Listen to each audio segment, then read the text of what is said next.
British rapper, actress, and radio personality Simone Johnson, born Simone Gooden, but better known by her stage name Monie Love, was born on July 2, 1970 in Battersea, London, England. Both of her parents were born in Jamaica and moved to the UK as teenagers separately, meeting in Battersea. Fun fact, Monie was named after singer, pianist, songwriter, and civil rights activist Nina Simone.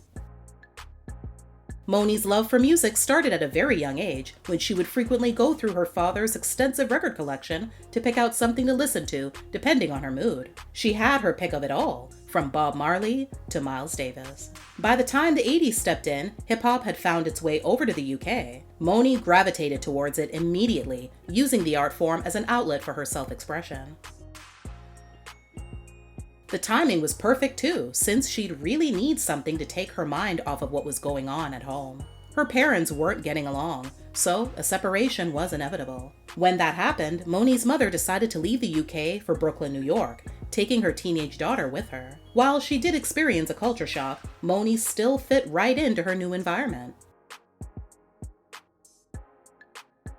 Fun fact, Monie would meet fellow female rapper MC Lyte when they attended the same high school. But just months later, her life was turned upside down again when her parents reconciled and she, along with her mother, moved back to England. By now, she'd given herself the stage name Monie Love and would team up with DJ Pogo, Sparky Ski, and MC Mello to form a hip-hop group called Just Bad. Before long, a demo they'd made played on a popular radio show, which led to Monie getting in touch with music manager Steve Finan. The next thing 17-year-old Monie knew, she'd landed a solo record deal with Chrysalis Records. Her debut single, I Can Do This, dropped in 1988. It did moderately well, going to number 37 on the UK singles chart. The follow-up, Grandpa's Party, did even better, making it to number 16 on the same chart. Fun fact, the title of the latter song was penned in tribute to DJ, rapper, and record producer Afrika Bambaataa, who was also the musical inspiration to Monie's new boyfriend, Africa Baby Bam, of hip-hop trio The Jungle Brothers. Soon after, Monie crossed the pond back to New York City. This time though, it would be for good. Now that she was based in the US, Monie's manager tried to get her moved to another label due to her current label having nothing but rock artists on their roster and therefore not be in the best position to handle a hip-hop artist. They refused, leaving Monie in limbo. Since her solo work was on hold, she then joined a New York-based hip-hop collective called The Native Tongues. She'd make her US debut on some tracks from her cohorts in the group, including the remix of De La Soul's track, Buddy, and the Jungle Brothers, Doing Our Own Dang. The standout of them all, though, would be her feature on Queen Latifah's song, Ladies First. It captured the number 5 spot on the Billboard Hot Rap Songs chart. Yo, let me take it from here, Queen. Excuse me, but I think I'm about to get into precisely what I am about to do. Monie's manager was finally able to work things out with Chrysalis to allow her to have a separate label in the US. She signed on with Warner Brothers in 1990. That same year, her debut studio album, Down to Earth, was released. It contains her previous 2 solo singles, as well as her third, called Monie in the Middle, which went all the way to number 1 on the Hot Rap Songs chart and garnered her a Grammy nomination. Monie in the middle, yeah, Monie's in the middle. She kept the momentum going with the very next single, which also went to number 1 on the Rap Songs chart, and gave her another Grammy nomination called It's a Shame, My Sister, which sampled the Spinners' 1970 classic, It's a Shame. Monie was then featured on the remix of Whitney Houston's R&B hit, My Name Is Not Susan, in 1991, and appeared in the music video alongside Whitney. While working together, the two would form a strong friendship. As far as Monie's personal life was concerned, things would get really serious really fast when she discovered she was pregnant. Her fans actually got to see her 7-month bump when she performed on the Apollo.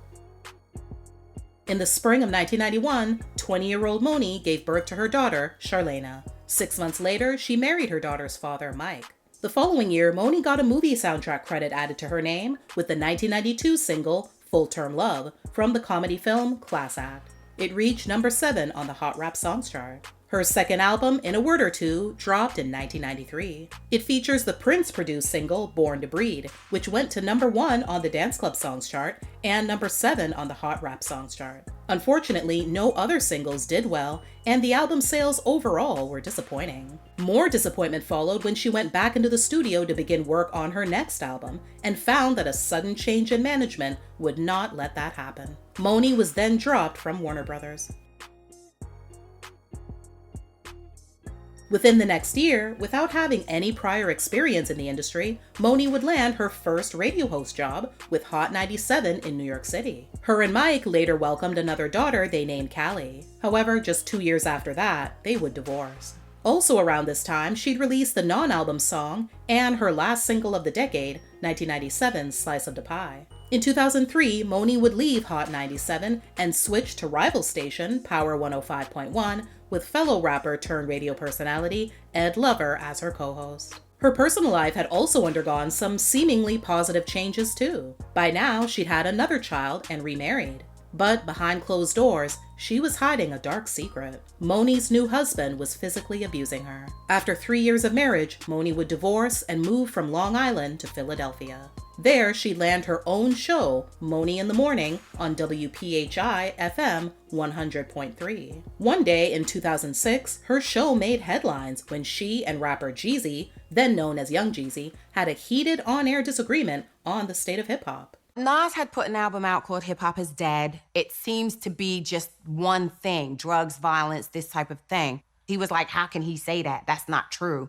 Who is he to say that? You got Nas coming back saying hip hop is dead. Who is he to say hip hop is dead? I was like really trying to be respectful about the whole thing.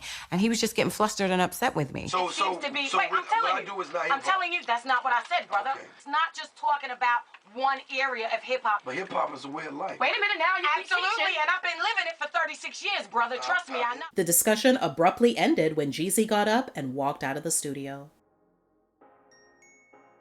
Soon after, it was announced that Monie would no longer be the host of the station's morning show. However, according to her, the Jeezy interview didn't have anything to do with it. Her contract just happened to be up for renegotiations at that time, and she chose not to renew it. Around 2008, Monie had her fourth and last child. Since her time in Philly, Monie's held a variety of other radio jobs at various other stations, including her current gig hosting afternoons at KISS 104.1 FM in Atlanta. She finally went back into the studio and released a single called Divine, featuring Skyzoo and Tough in 2021, followed by One People, featuring Nana Fofi in 2022. Fun fact, Tough was also Monie's boyfriend, and who she brought on the reality show Marriage Boot Camp in 2021. That same year, Monie's name was brought up in some juicy gossip when radio personality Miss Jones did an episode of the hit podcast Drink Champs, sharing a story about how she, Tupac, and Monie allegedly spent some intimate time together. However, several months later, when Monie sat down with the Breakfast Club and DJ Envy questioned if there was any truth to the rumor, she said no, and that the timeline was off. Monie went on to say that she and Tupac never dated, but that he wanted to call it that. She added that the two did sleep in the same bed every night on tour though, but explained that with tour life, artists would normally shack up in rooms and keep one another company as friends. She explained that they would engage in intimate actions like kissing, but never had sex.